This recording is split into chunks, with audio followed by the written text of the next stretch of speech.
सन 1947 में आखिर कैसा था भारत? कैसी थी भारत की अर्थव्यवस्था? कैसा था भारत का लिटरेसी रेट?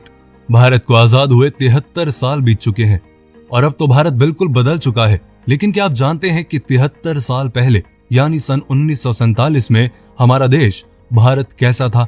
आज के समय में हम इस बात की कल्पना भी नहीं कर सकते कि उस समय भारत कैसा था। लेकिन आज की इस वीडियो में मैं आपको बताऊंगा कि आजादी से पहले हमारा देश किन परिस्थितियों में था, जिन्हें जानना हर भारतीय के लिए जरूरी है। आज की वीडियो आपके लिए बहुत अलग दिलचस्प होने वाली है, इसलिए वीडियो के आखिर तक बने रहिए। तो चलिए शुरू करते हैं ये वीडियो। भारत का लिटरेसी रेट। आजादी से पहले भारत का लिटरेसी रेट केवल 12% था, यानी पूरे देश के केवल 12% लोग ही पढ़ या लिख सकते थे। तब पूरे भारत में कुल मिलाकर 5000 हाई स्कूल थे, 600 कॉलेज और केवल 25 यूनिवर्सिटीज थी। 1947 का मुंबई यानी कि बॉम्बे। 1947 में हमारी माया नगरी मुंबई बॉम्बे कैसी थी? उस समय मुंबई में विक्टोरिया नाम की टुक टुक की सवारी का काफी चलन था, जिसके लिए 1 मील आने जाने के लिए 1 आना देना होता था। 1947 में मुंबई की कुल आबादी 16 लाख थी और मुंबई का इलाका केवल अंधेरी तक ही सीमित था। अंधेरी के बाहर पड़ने वाला इलाका जोगेश्वरी मुंबई के बाहर का इलाका माना जाता था। उस समय मुंबई में कुल 204 ट्रेनें चलती थीं। 1947 की भारतीय मुद्रा। सन 1947 में भारत की करेंसी रुपया ही थी, लेकिन उस समय इसका रेट अलग था। इसके लिए भी लोगों का अलग अलग मत है। कुछ लोगों का मानना है कि उस समय का 1 रुपया $1 के बराबर था, लेकिन हकीकत में उस समय का $1 का मतलब 3.13 इंडियन रुपए थे और 1 पौंड 13.33 इंडियन रुपए के बराबर था।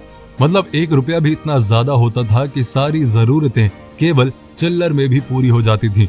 बंटवारे के वक्त इंडिया के पास नोट छापने वाली 6 मशीनें थीं और पाकिस्तान के पास एक भी नहीं। तब पाकिस्तान ने परमिशन ली कि उन्हें भारत के नोट पर ही पाकिस्तान लिखकर काम चलाने की इजाजत दी जाए और तब पाकिस्तान ऐसा ही करता रहा। 1947 में चीजों की कीमत। 1947 में सोने की कीमत 103 रुपए प्रति तोला थी।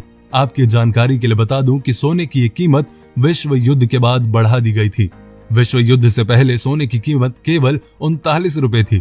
इसी कारण सोने की बढ़ी हुई कीमत लोगों को काफी महंगी लग रही थी। आपको जानकर ताज्जुब होगा कि उस समय लोगों की साल की कमाई 265 रुपए थी। लोग बढ़िया क्वालिटी के 1 किलो चावल 26 पैसे में खरीद लेते थे, गेहूं 24 पैसे, चीनी का रेट 57 पैसे प्रति किलोग्राम था, पानी पूरी और आलू चाट केवल 1 आने में मिल जाते थे, केरोसिन तेल 23 पैसे प्रति लीटर था और 3 रुपए में 55 किलो सीमेंट मिल जाता था।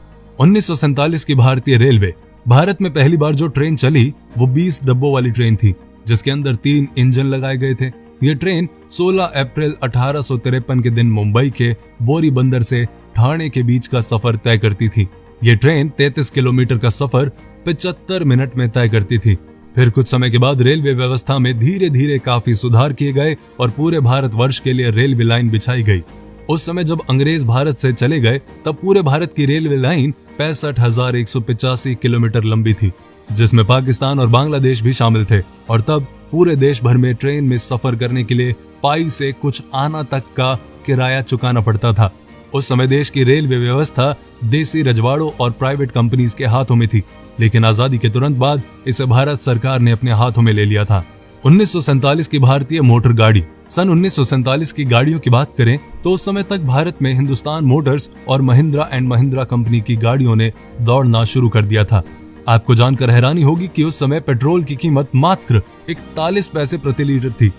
उस समय की बस ओपन डबल डेकर और सिंगल डेकर हुआ करती थी, जिसके लिए मात्र 4 आना किराया देना होता था। आपको बता दूं कि सन 1928 में अमेरिकन कंपनी जनरल मोटर्स ने भारत का रुख किया। इस विदेशी कंपनी के आते ही इसके सिविक ट्रक भारत में खूब चले, लेकिन तब जनरल मोटर्स का सीधा मुकाबला हमारी देसी कंपनी हिंदुस्तान मोटर से होने लगा। इसी कारण आजादी के तुरंत बाद यानी सन 1948 में भारत ने जनरल मोटर्स की छुट्टी कर दी। उस समय तो ये विदेशी कंपनी भारत से चली गई, लेकिन 50 साल के बाद एक बार फिर इसे खुद भारत ने आने का निमंत्रण दिया। दरअसल हिंदुस्तान मोटर्स एक ओपन कार बनाना चाहती थी, जिसके लिए हिंदुस्तान मोटर्स ने जनरल मोटर्स के साथ हाथ मिलाया और दोनों ने मिलकर वडोदरा के पास एक फैक्ट्री खोल ली। 1947 का भारतीय विमान। आपको जानकर हैरानी होगी कि 1947 में भारत की विमान व्यवस्था काफी कुशल और प्रगतिशील थी। उस समय भारत में कुल 15 एयरपोर्ट थे, जिसमें सबसे खास सेवाएं Bharat Airways, Himalaya Airways, Indian National Airways, Kalinga Airways, Deccan Airways, Air Service of India, Jupiter Airways, Mishri Airways, Ambika Airways जैसी काफी कुशल कंपनीज थी। दरअसल उस समय भारत में इतनी ज्यादा एयरलाइंस होने का कारण यह था कि सेकेंड वर्ल्ड वॉर के बाद अमेरिका ने अपने काफी अधिक संख्या में विमान बेच दिए थे। तब भारत के कुछ अमीर लोगों ने विमान खरीद कर यहाँ एयरलाइंस का बिजनेस स्टार्ट कर लिया। लेकिन तब इनका आपस में कंपटीशन इतना ज्यादा बढ़ गया था कि सभी एयरलाइंस घाटे में जाने लगी। तब भारत सरकार ने 8 एयरलाइंस का राष्ट्रीयकरण करके इनका एयर इंडिया नाम रख दिया। तो ये थी 1947 की कहानी जो मैंने थी आपको सुनानी। ये वीडियो आपको कैसी लगी कमेंट करके जरूर बताएं। लाइक करें, पेज को फॉलो करें, अपना और अपनों का ध्यान रखें। लेकिन हाँ, आपकी भी कोई ऐसी स्टोरी है 1947 की जो आपके दादा दादी नाना नानी किसी ने बताई हो तो कमेंट में हमें भी बताना भूलना मत।